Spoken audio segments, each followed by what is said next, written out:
성경에 하나님이 많이 우리를 사랑하는 표현이 있지만은 로마서 8장처럼 하나님이 우리를 이렇게 사랑한다는 구절이 아주 적절하게 우리의 가슴을 울리게 하는 그런 기록을 찾아볼 수가 있습니다. 하나님은 우리를 어떻게 사랑했습니까? 그리스도 예수 안에 있는 자에게는 결코 정죄함이 없나니, 이렇게 하나님이 우리를 정죄하지 않는다는 겁니다. 우리는 여러분 잘하는 것도 없고 또 무슨 완벽하게 갖추지도 못하고 또 우리가 아무것도 이루어진 것이 없음에도 불구하고 우리를 정죄하지 아니하시고 죄와 사망에서 우리를 건져주셨다고 성경은 말씀하고 있습니다. 여러분 아신 대로 십자가에 예수님이 달리실 때에 7번 말씀하신 적이 있습니다. 그 중에 하나가 엘리 엘리 라마 사막다니라는 말씀을 하셨습니다. 그 말의 뜻은 나의 하나님 어찌하여 나를 버리시나이까, 이렇게 절규하고 있습니다. 그 순간에 하나님으로부터 버림을 받습니다. 어두워지면서 하나님이 그 예수님이 십자가에 피 흘려 돌아가시는 모습을 더 이상 볼 수 없어서 사방을 어두움으로 덮으셨다고 말씀하고, 그는 정말로 부르짖으며 하나님 저를 이렇게 버리십니까 하는 그런 간구를 하게 됩니다. 예수님은 원래 창조 시에도 하나님과 함께 하신 분이십니다. 성부, 성자, 성령 하나님이 창조 시에 늘 함께 하셨던 분이시고 한 번도 그 좋았던 관계가 깨어진 적이 없었습니다.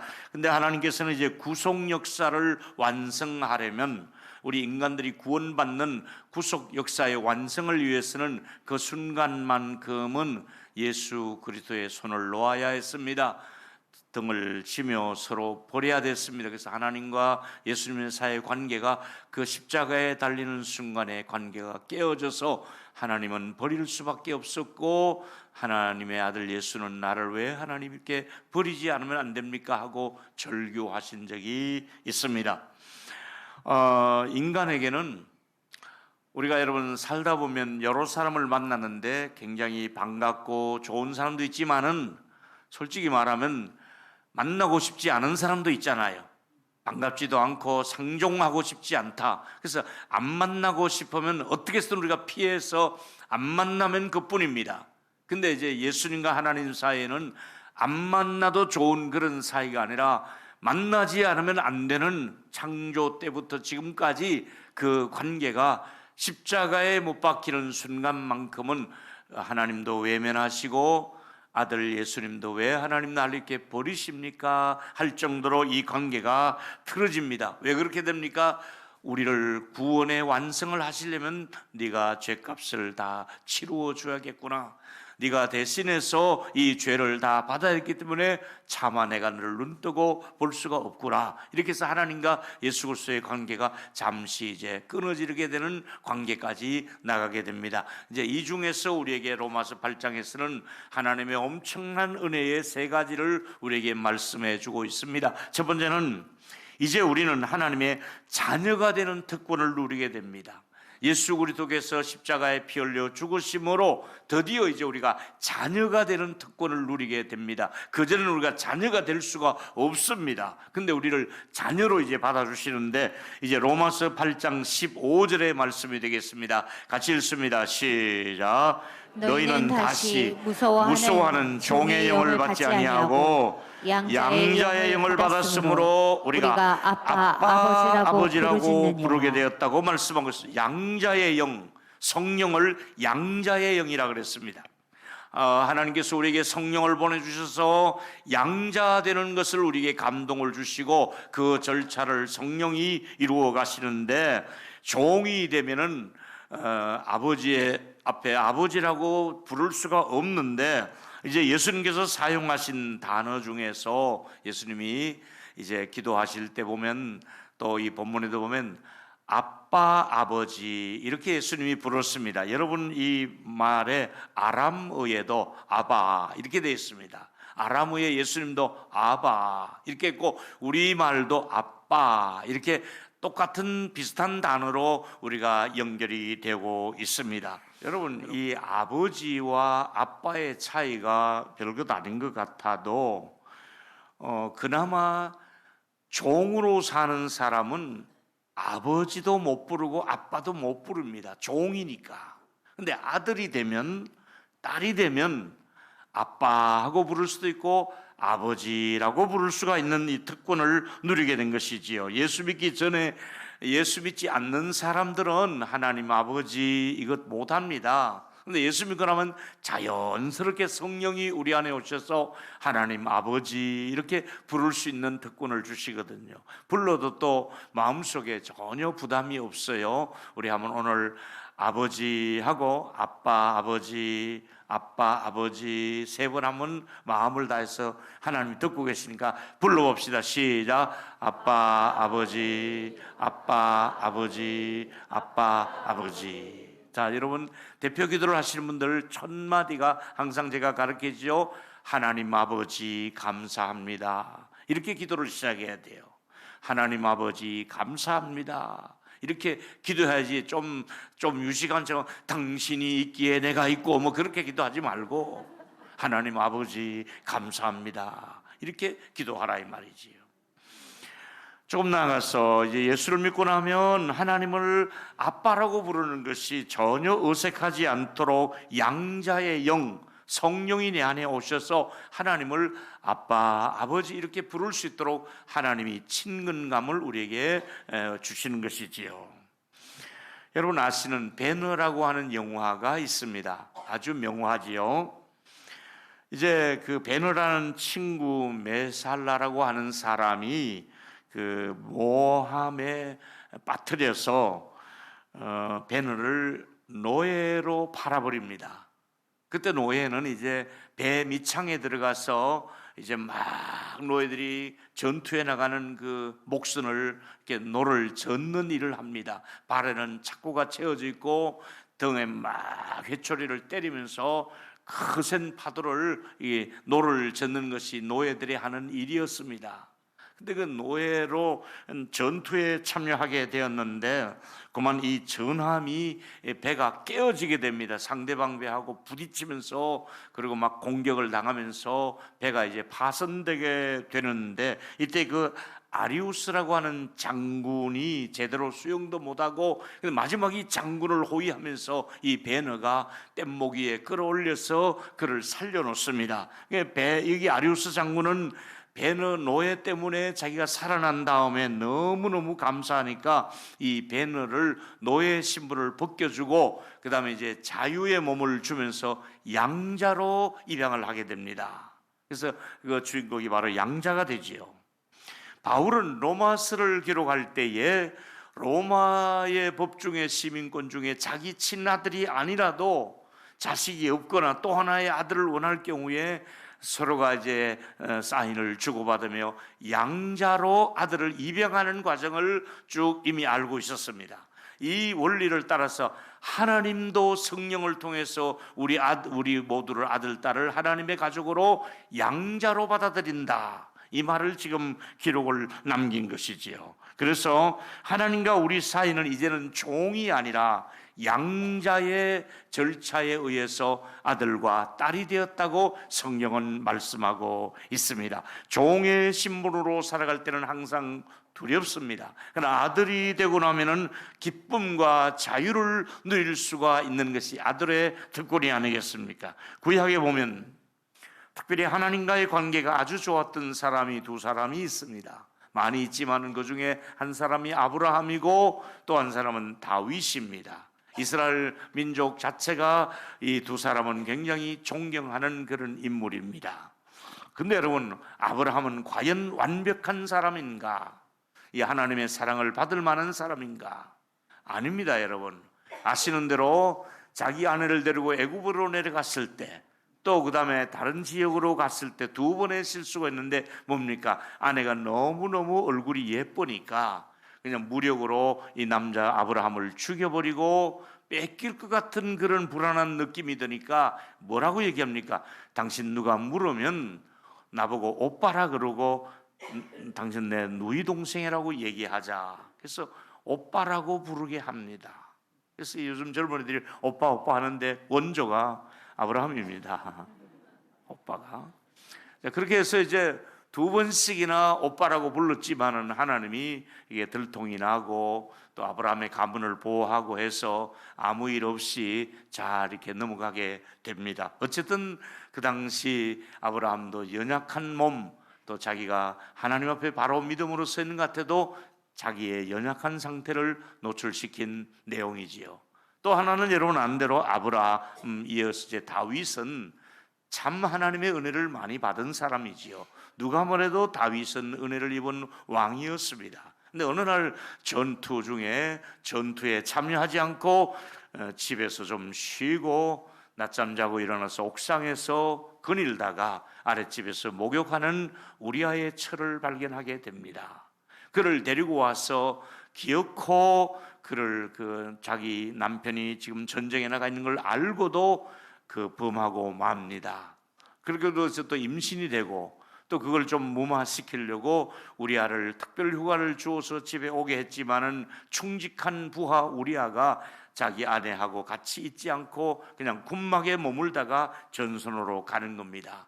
그래서 이 계획이 자꾸 틀어지니까 어쩔 수 없이 다윗은 꼼수를 써서 저 최전선에 우리아를 배치시키고 화살이 빗발치어 오는 곳에서 퇴각 명령을 내게 되고 결국 우리아는 전사하고 맙니다.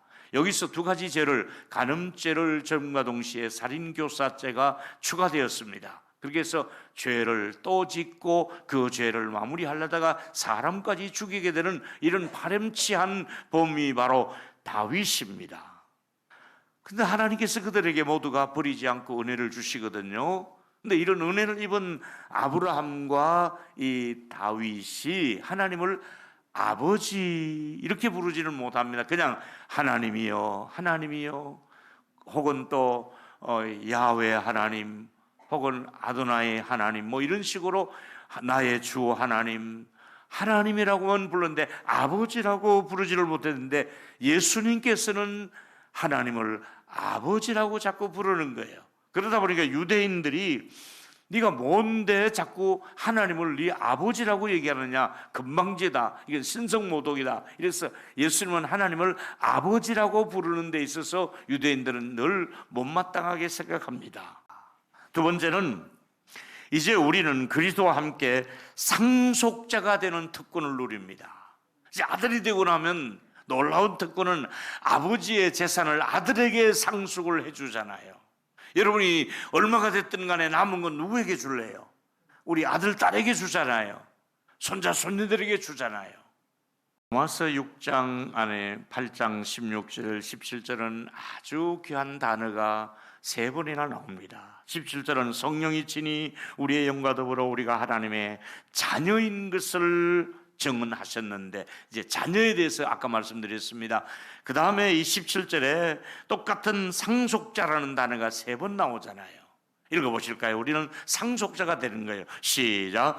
자녀이면 또한 상속자요, 곧 하나님의 상속자요, 그리스도와 함께한 상속자니 우리가 그와 함께 영광을 받기 위해서 고난도 받아야 할지라. 할렐루야. 여러분, 오늘 우리가 정말 이미 알고 있지만은 또 확인할 것은 우리는 하나님 앞에 상속자로서 하나님이 우리에게 주실 은혜가 있는 거예요.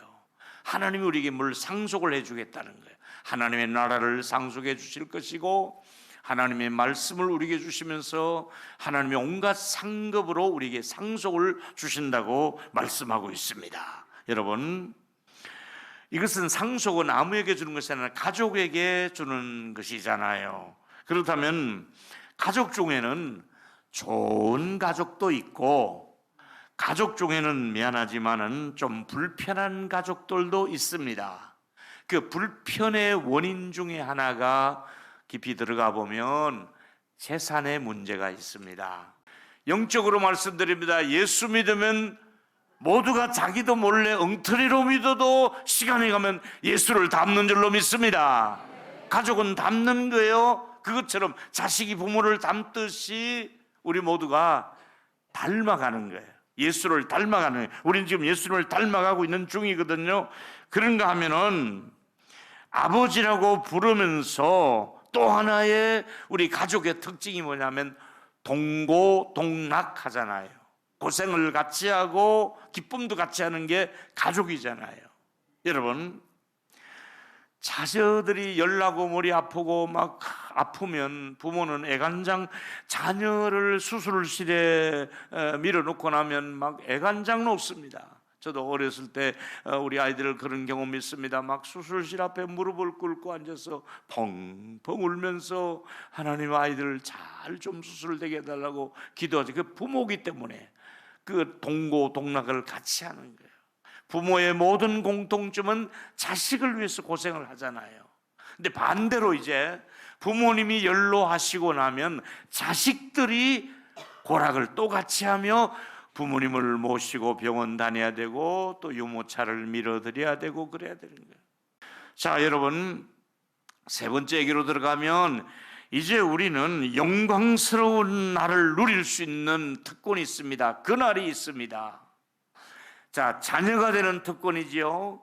상속자가 되는 특권인데 그걸 받아 누리는 그 날짜가 있습니다.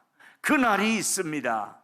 그 날이 언제냐? 마태복음 19장 28절에 보니까 예수께서 이르시되 내가 진실로 너에게 이르노니 세상이 새롭게 됩니다. 지금의 세상이 아닙니다. 세상이 새롭게 되어 인자가 예수님이 자기 영광의 보좌에 앉을 때에 나를 따르는 너희도 12 보좌에 앉아 이스라엘을 12지파를 신바라게 한다.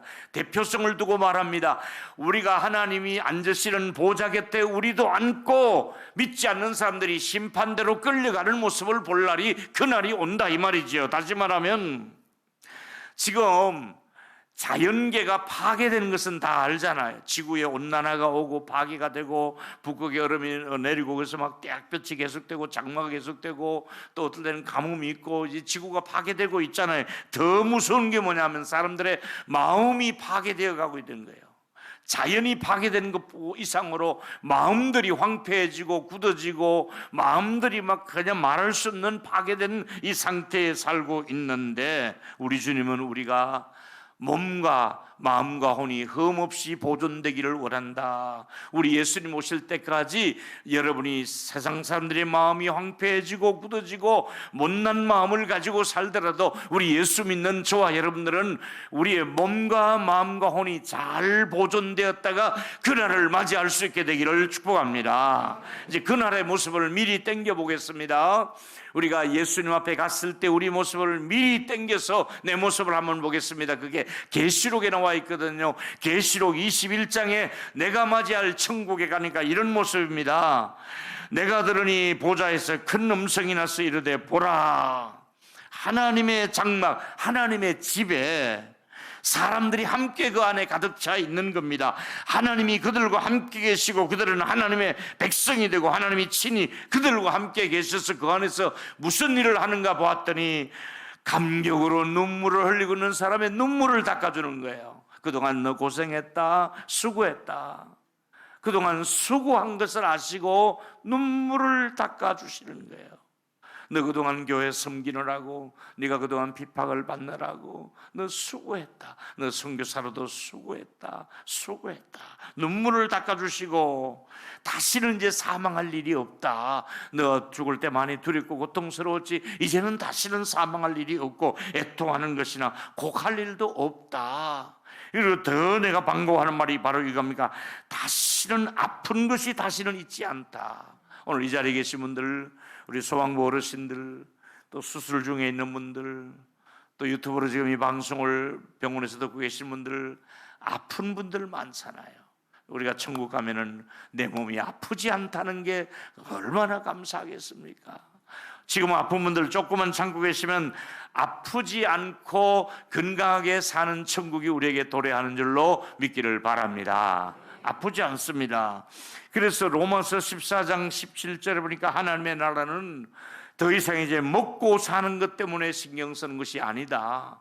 하나님의 나라는 먹는 것도 아니요, 마시는 것도 아니요, 먹고 난 뒤에 뭐 소화가 되느니 뭐 그런 활명수가 필요하지도 않고, 엑스레이 안 찍어도 되고, 혈압약도 필요 없고, 하나님의 나라는 성령 안에서 의와 평강과 희락이라 의로워진 하나님의 백성들이 평강을 누리고 기뻐하고 감사하고 아마 기쁨이 넘쳐나는 곳이 천국인 줄로 믿기를 바랍니다. 이제 여기에 우리가 입국을 하게 되는 거예요.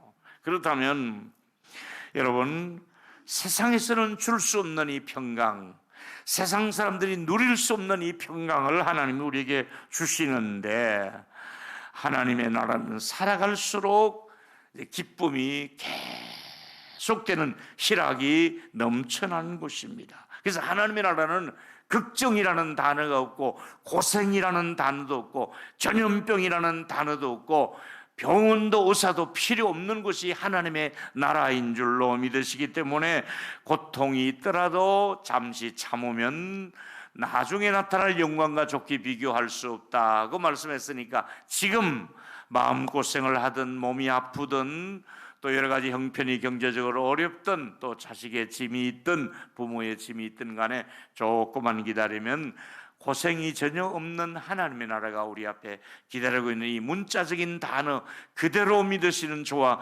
여러분이 되기를 축복합니다. 이게 이제 우리 그리스도인이 받는 마지막 위로 그날이 온다 이거잖아요. 그래서 우리의 몸 상태를 또 미리 보니까 바울이 우리의 영적으로 몸 상태가 이렇게 된다, 부활하고 나면 우리 몸이 이렇게 된다, 이 몸이 우리의 몸이 된다는 거예요. 첫째로 고린도전서 15장 42절에 보니까 이제 썩어질 몸이 아니다. 우리 몸은 이제 썩잖아요. 흙 속에 들어가든 물 속에 집어넣어도 우리 몸은 시간이 가면 썩을 수밖에 없는데, 이제 너는 너의 몸이 썩지 아니할 몸이 될 것이다. 그리고 네 몸이 이제 영광스러운 몸으로 살아날 것이다. 그리고 너의 몸이 약한 몸이라는 이제 강한 몸이 될 것이다. 신령한 몸이 될 것이다. 이러면서 우리 몸이 바뀌게 됩니다. 썩지 않습니다. 신령한 몸으로 바뀝니다. 강한 몸이 됩니다. 아프지 않은 몸이 됩니다. 이런 몸으로 의사가 할 수 없는, 어떤 전문가도 만들 수 없는 몸을 부활의 영광스러운 주님을 만나면서 우리 몸이 이렇게 엄청난 변화가 오는 날이 우리에게 기다리는데, 이 날을 우리가 기다리는 특권이 우리에게 있다 이 말입니다. 할렐루야. 아프지 않은 날, 영광스러운 날, 썩지 않는 날, 약하지 않는 날이 우리 앞에 기다리고 있다 이 말입니다. 그래서 벅찬 감격이 솟아나며 감격의 눈물이 흐르면서 우리는 이제 로마서 8장 25절에 그동안에 할 일은 믿음으로 우리가 보지 못한 것을 바라던 것을 참음으로 기다려라 이렇게 말씀하고 있습니다. 참아야 됩니다. 그날까지 참아야 됩니다. 한번 따라해 보실까요? 옆에 사람에게 말씀해 주십시오. 참으셔야 됩니다. 시작. 한 번 더. 잘 참아 오셨습니다. 한 번 더. 조금만 참으십시오. 할렐루야.